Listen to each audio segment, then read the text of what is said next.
Just something real quick. Would you call these switches a three-way switch for here? You've got it controlled here, you've got it controlled over there, and you've got it controlled over here. Is that called a three-way switch? Huh? No, it's not. This is a four-way.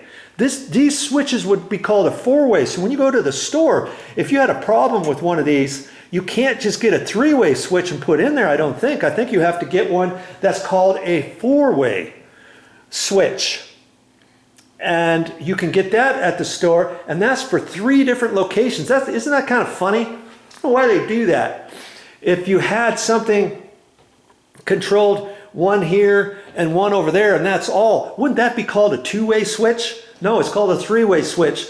Not because you can control it at 3 different locations, but just because you've got one here and it goes up to the light, comes back down to the light switch, or the power goes from here to there, on up to here. That's just what they call a three-way when you have an area like this controlled by 2 switches. But if you have it controlled by 3 switches, then it's called a four-way.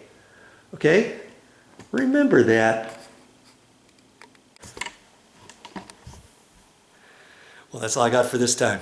But I'll be back with more videos.